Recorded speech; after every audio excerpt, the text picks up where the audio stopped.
Bossing, mga kabeng-beng, isang mapagpalang araw po. Ayan po, meron na naman po tayong manlapat pistol rifle sa ating harapan mga kabeng-beng ngayon na ating i-zero and grouping test. So ayan, napakaganda po. So ito po ay hindi standard na manlapat pistol rifle. Ito po ay customized na rin po mga kabeng-beng. Masasabi kong customized dahil extended barrel na po at extended tank na po mga kabeng-beng. So yung standard nito is 18 inches barrel lang po. Ito po yung naka 24 inches barrel na. Then yung tanki niya napakahaba na rin po. Binagay sa kanyang barrel po. Ayan. So kung makikita niyo po dun sa mga iba nating video, yung mga standard na pistol rifle is halos ganyan. Sa pagitan nito, halos ganyan lang yung pagitan nung tangke sa hawakan na to. So ito po napakahaba pa ng pagitan na yan, di po ba? So ito pong unit na to ay kay Sir Christopher Jose. Ayan po kay Sir Christopher Jose mga kabeng-beng. So pangalawang unit niya na po ito mga kabeng-beng. So meron kami ng konting hindi pagkakaintindihan mga kabeng-beng, pero ngayon okay na. So pasensya na po and salamat po. So may mga bagay talagang hindi minsan hindi nagkakaintindihan dahil hindi nagkaunawaan agad-agad yung punto na gustong iparating. Pero Sir Christopher Jose, salamat po sa tiwala na binigay nyo, and also pasensya na rin po sa nangyari kanina. Pero yun, sabi nga ni Sir, wala daw ano man yun dahil natural lang yun sa tao mga kabeng-beng. And also yun, tiwala talaga si Sir dahil pangalawang unit niya na to. So salamat po si Sir Christopher Jose ay naghintay po ng 3 weeks to 1 month bago matapos yung kanyang unit na to mga kabeng-beng. So ito pong pistol rifle na to ay complete set na po siya, kasama silencer, scope, BSC black powder 4x16x44, CO2 tank, tsaka 100 rounds ng bala. So ito po ay more than 40 shots na mga kabeng-beng dahil yan, pinahaba nga po yung tangke. Then 3-cock po siya mga kabeng-beng, no? 3-cock. So meron siyang pang short range, medium range at saka long range yung kanyang 3-cock naman po. Then ano pa ba? Ayan, napakaganda po talaga. So meron tayong dalawang camera mga kabeng-beng, isa sa ating unit para makita nyo ako habang pinafiring natin, at isa sa ating ilalagay sa ating side cam mount. So ito po Sir Christopher Jose, wag na natin patagalin pa. Susubukan na po natin. Ito yata sa kanyang tropa mga kabeng-beng. So kasakumpare niya. So ito, sir, atin na susubukan na yung unit. Tara, i-ano ko muna pala, tanggalin ko muna yung anong tawag kasi dito. Nag-test fire na kasi ng isang unang unit. Ayan, yung kanina. So tanggalin ko muna to para ayan, di po ba? Malinis ulit yung ating target.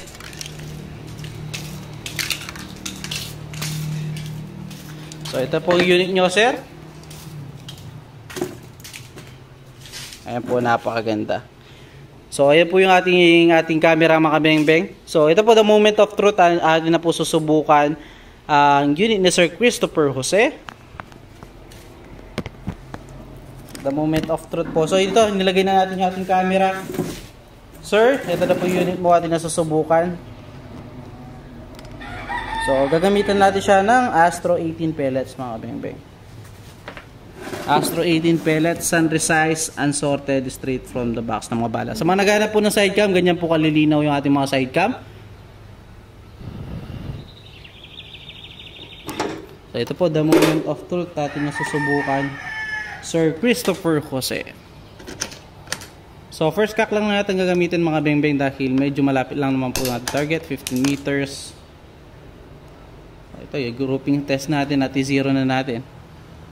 So first shot po mga kabeng-beng, Sir Christopher Jose. Ayan, yung ating first shot. Ayan natin yung re-zero mga kabeng-beng.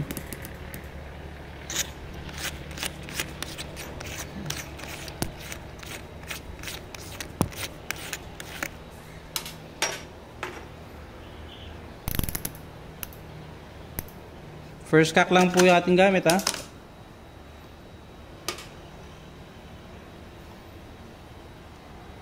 Second shot.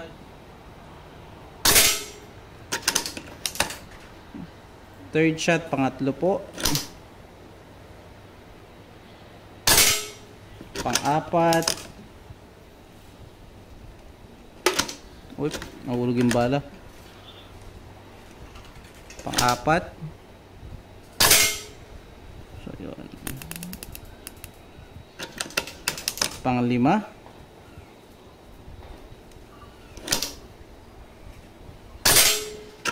Pang-anim. Pang-pito. Napakagandang tumama, sir.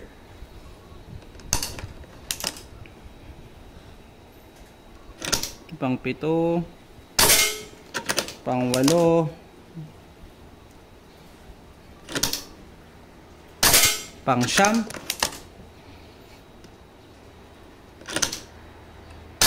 At last, pang-sampu. Wala na yata karga mga beng-beng. So, kakargahan natin ng CO2 muna.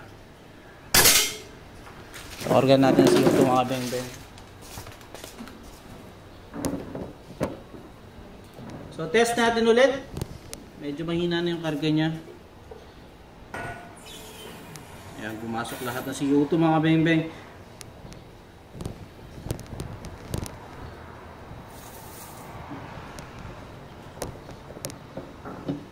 So, another 10 shots. Subukan po natin ulit, no? Pero nakita nyo naman mga beng-beng, napakagandang tumama. So, dito naman banda. Bandang taas naman. Astro pa rin.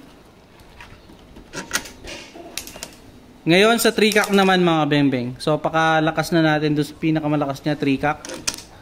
First shot sa 3-cock. Fourth shot sa 3-cock. Ay, sorry. So, second cock sa 3-cock. Ay, second shot sa 3-cock. Fourth shot sa 3-cock. Ay, third, sorry. Nalilito na ako Third shot. Ayan po. So, hindi siya gaano kita doon sa may liwanag. Dali natin banda dito sa ano siya. Dito sa walang liwanag or walang sun. Ulitin natin mga beng-beng. First shot sa 3-cock. 3-cock po ito Ayun.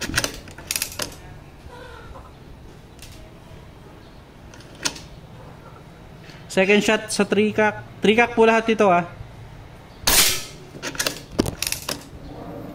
Napakagandang tumama talaga, Sir Christopher Jose. Sa 3-cock lahat ito. Pangatlo na yon. Pang-apat.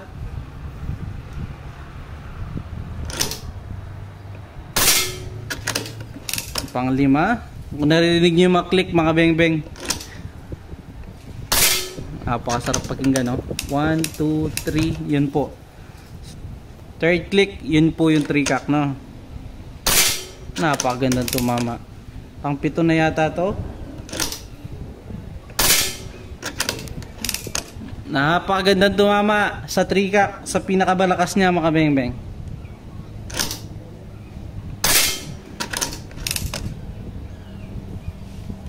Pang-siyam. Pang-sampu.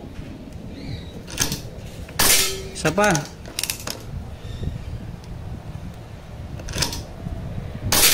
Yun po, napakalakas, napakagandang tumama mga beng-beng, Sir Christopher Jose, wala akong masabi.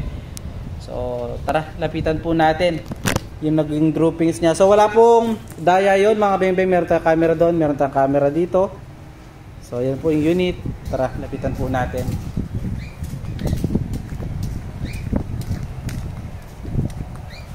So, ito po, sa first 10 shots natin sa first cock, ito po yung kanya naging groupings. Solid pa rin mga beng-beng. Then, naglipat dahil dito, kaso hindi natin gaanong kita dahil nga po, yung sinag ng araw, narito. So, inilipat natin. Ayan. 10 shots sa 3-cock or 11 man yun or 11 shots man yun mga beng-beng. Napakaganda tumama. Ayan, pinakamaliit kong daliri. So maliit lang po yan kaso pag tumama dito yung bala, nag-expand siyang ganyan, kaya medyo malaki yung ano niya, spread niya. Di katulad sa kahon, yung butas ganyan lamang. Pero yun po, ganun din yun, same naman po yun. So salamat Sir Christopher Jose sa tiwala, and also yun nga, matalik natin kaibigan na ngayon si sir. Salamat po sa tiwala and also sa pagkikipagkaibigan. Wala ko sabi sir. Thank you po, yun lang mga beng beng again. Peace out.